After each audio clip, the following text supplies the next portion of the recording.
It was July 1945. Harry S. Truman was bound for Europe at a meeting of the Grand Alliance, the coalition of the three leading Allied powers of World War II. The American president was poised between two of history's greatest battles, the World War that was ending and the Cold War that would replace it. February 1945. With most of Eastern Europe liberated from Nazi occupation by the Soviet Army, and British and American troops having fought their way into Belgium from the west, the Nazis' defeat was just a matter of time. In a few months, the Second World War would be part of history. And the heads of the world's most powerful countries were meeting in Yalta, in Soviet Crimea, to discuss Europe's post-war reorganization. President of the United States, Franklin D. Roosevelt, British Prime Minister Winston Churchill, and the leader of the Soviet Union, Joseph Stalin. They were known as the Big Three, and it was indeed this trio who were to forge the shape of the world to come. Germany, the country that initiated both world wars, was demilitarized and split into four zones, each controlled by the three powers, with France. Berlin was also obliged to pay $20 billion in reparation for the damage it caused. Not to allow a terrible repetition of history, the sides promoted the creation of the United Nations as a force to help prevent war. Taken over from the League of Nations, it was to guarantee peace and prosperity for generations to come. The Red Army was the largest fighting force in the world. Stalin had established control over most of Eastern Europe. Fear that the domestic communists in Western Europe would become so active and so disruptive that it would lead to economic collapse, which was probably going to happen anyway unless something was done. And this would give an opportunity to the Soviets to extend their influence in Western Europe. After 5.5 years of a war to defeat fascism, Europe was bankrupt. Industry lay in ruins. Homes were in rubble. People struggled to survive. Totalitarian regimes are nurtured by misery and war. They spread and grow in the evil soil of poverty and strife. They reach their full growth when the hope of a people for a better life has died. We must keep that hope alive. Marshall was now convinced of the need to act quickly.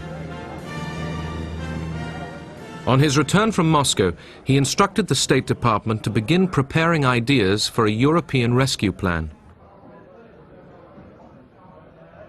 Billions of dollars would be needed. Would Congress approve this enormous cost? The whole situation is critical in the extreme. We happen to be, very fortunately for ourselves, the strongest nation in the world today, certainly economically. The urgency was such that Marshall rushed forward his plan. There will be requirements in this program. He announced it at an awards ceremony at Harvard University. There were no film cameras present. Marshall proposed aid to Europe on a vast scale and invited the Europeans to respond.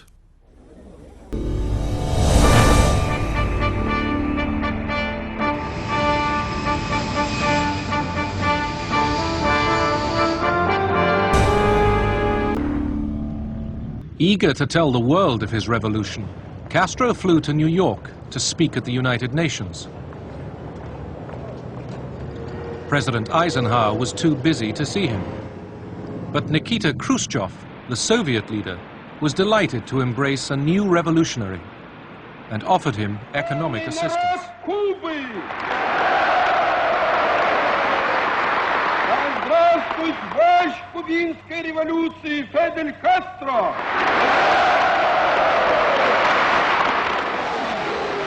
Cubans and the Russians, they told us later, believed that the United States really did intend to attack Cuba, and therefore Castro kept saying, I need some help.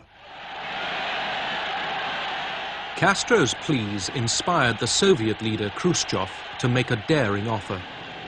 He had boasted to the world of Russia's nuclear strength, but in reality, he knew just how limited his long-range missile force really was.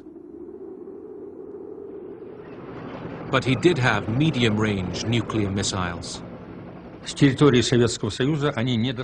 the territory of the Soviet Union, they couldn't possibly reach the territory of the USA. But deployed on Cuba, they would become strategic nuclear weapons. In July 1962, under the nose of the Americans, the first of 150 Soviet ships, loaded with heavily disguised nuclear missiles and over 40,000 troops, sailed for Cuba. I immediately appreciated the strategic importance of the presence of those missiles in Cuba.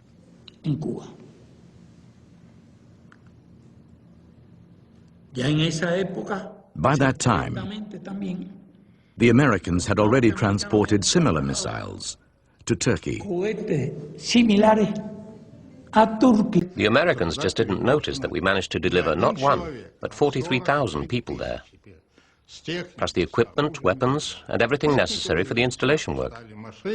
We put all the cars, trucks, and tractors on the top. All the military equipment was hidden under the decks.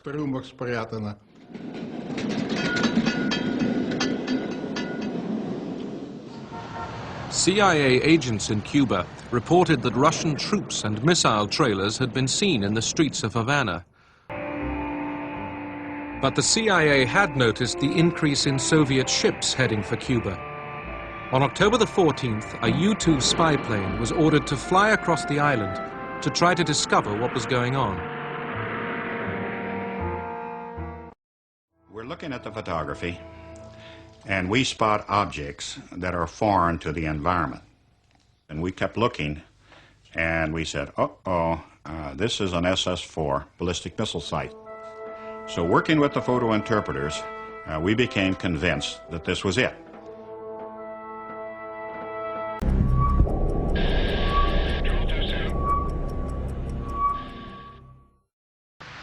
The Soviet government has ordered the dismantling of weapons in Cuba, as well as their crating and return to the Soviet Union. Berlin was an island during the Cold War.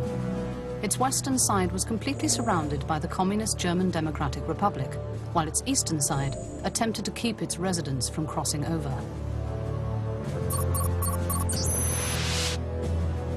If anyone succeeded, he or she could find freedom in the West. Many tried, and many died. The wall separated families and friends. It broke the heart of a great city in two. It was punctuated by forbidding crossings like Checkpoint Charlie and the Brandenburg Gate. And then, on the night of the 9th of November 1989, because of a simple mistake, they burst open in a joyous rampart. Mr. Gorbachev, tear down this wall. I take pride in the words, Ich bin ein Berlin. Grüßen von Mikhail Sergeyevich. I talked with Kachamasov. He told me, Comrade Kantz, the Soviet leadership congratulates you on your courageous decision to open up the wall last night. Communist Party leaders like Egon Krenz found themselves congratulated by Soviet officials. The war was over, the longest conflict of the 20th century. With the fall of the Berlin Wall, the Cold War came to an end. Berlin, scarred and wounded by the decades of fracture it had suffered, became the scene of joyous celebrations.